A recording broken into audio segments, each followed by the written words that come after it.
Hi, Rachel. Hi, Marie. How are you? I'm awesome. We're here at episode 31. Yeah, I can't believe it. This is What to Read This Weekend, and we are your hosts, Marie and Rachel. In each week, we share a few library books on a theme and how to find them on the New York City Citywide Digital Library, available on the Sora app. Our shows release Fridays at 3 p.m. on YouTube and IGTV. This week's theme is fantasy for Harry Potter fans with special guest Ariel Birdoff from the New York Well, Public Library. Hello, thank you so much for having me. So, yeah, I guess today's theme is fantasy for Harry Potter fans. And if you're anything like me, you love fantasy. Escaping into another reality is everything these days, especially because it's a pandemic. And whether you love Harry Potter or you've never read it, these are some amazing books that are guaranteed to transport you into exciting new worlds. So the first book is The Epic Crush of Genie Lo by F.C. Yee. In addition to fantasy, I love a good laugh. The world is way too serious for me to also want to be serious while reading. And The Epic Crush of Genie Lo is a delicious blend of fantasy and humor, making it one of the most enjoyable books I've read. Genie Lo is a brilliant high school student, you know, the type who wins. When she's not crushing it at volleyball or hitting the books, Jeannie's figuring out how to get into Harvard. But when her town is under attack from literal hellspawn from Chinese folklore, her priorities change. Enter Quentin's son, a mysterious new kid who helps Jeannie battle the demons. Literally. While Quentin seems like a transfer student, he is actually Sun Wukong, the mythological Monkey King incarnate, right down to the furry tail and a love for peaches. Suddenly, getting a perfect score on the SATs is the least of Jeannie's worries. This book is the start of a duology and is followed up by The Iron Will of Genie Lo, and both are super fun and super funny to read. Hello. I'm going to talk about Dread Nation by Justina Ireland. Yes. Oh, the ways I love this book. So if you were around me when this book was released in 2019, I basically tried to get everyone I knew to read it because I was like so much in love with this book. And I would like to thank the Library Book Club for indulging me and actually reading it, because I probably would have been heartbroken. So you know what I like. I like a lot of things. So this is an alternative history, one of my favorites. It has an unreliable character. Again, you know I like an unreliable character. And it is a epistolatory. Yes, I was an English major novel, which means it was just told through letters, like Dracula and many, many others, or Flowers for Algernon. So here's how it starts. The Civil War, are we all together? The Civil War is ending. Although something happens, it's a zombie outbreak. And basically, it changes the outcome of the Civil War, right? And you guys know I love zombies too. I was saving that. So basically, they have to redo society. So to maintain order, they passed the Native and Negro Re-Education Act, sorry. And basically it requires children who are Native American or what they call Negro to be trained to kill zombies, or as they say in this book, shamblers. And so that's where we first meet our character, Jane. She's on the cover. She's carrying that scythe. She is a zombie killing soldier. You learn a lot about her and how fast and furious she is. But that's not where the book really goes. She gets her first assignment and there's like a huge zombie outbreak. And there are all kinds of shambler uprisings, and she and her friends managed to get to this place called Sumberlin, where the actual real plot of the book begins. So you know, Jane can like kill zombies, but she cannot kill racism, prejudice, colonialism. She cannot kill sexism. There's a lot of things she can't kill, and this book covers all of it, all of it. I think my only thing is when you first get into it, you'll be like, what? Because it's basically like almost two stories told together. Hang on, the Summerlin bit's coming, and that's when the plot really gets rolling. Personally, Justina Ireland, if you're watching this, I really want you to do another book about Miss Preston School of Combat in Baltimore, like a little longer book, maybe a companion book, just putting it out there.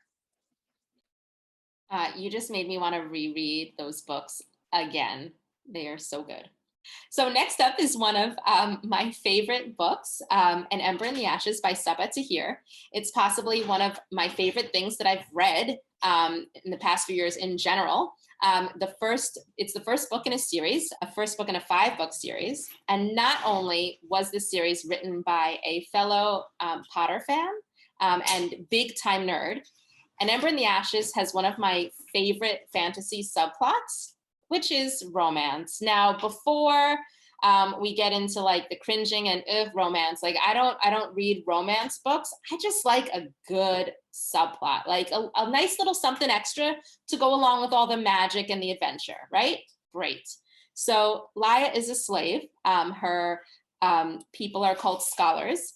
Elias is a soldier, and neither of them are free. An Ember in the Ashes is set in a terrifying Rome-like world, and it's an epic fantasy about an orphan scholar, Laia, fighting for her family, and an elite soldier fighting for his freedom. When Laia's brother is arrested for treason, Laia joins the resistance and risks her life to spy for them in order to gain their help in rescuing her brother from within the Empire's greatest military academy. Laia infiltrates the Empire's greatest military academy and meets Elias, the school's finest soldier, and secretly its most unwilling, which is another delicious subplot. Elias wants only to be free of the tyranny that he's being trained to enforce, and he and Laia will soon realize that their destinies are intertwined and that their choices will change the fate of the Empire itself. So that sounds like, okay, fine, like love story and fighting for your freedom, but there will be jinns, ghouls, wraiths, augurs, and other mystical creatures throughout the story. It literally has everything.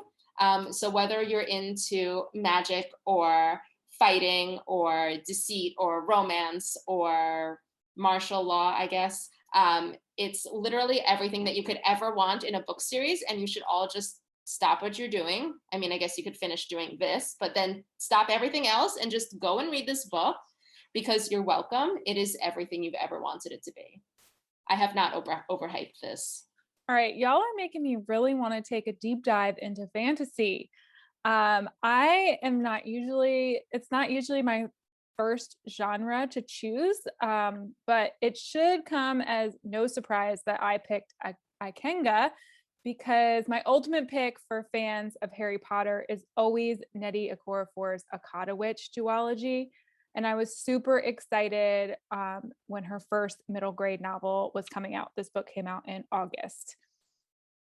And I really loved it. Ikenga is the story of young Nnedi. He is a superhero-loving 12-year-old in a small town of Kalaria in Nigeria.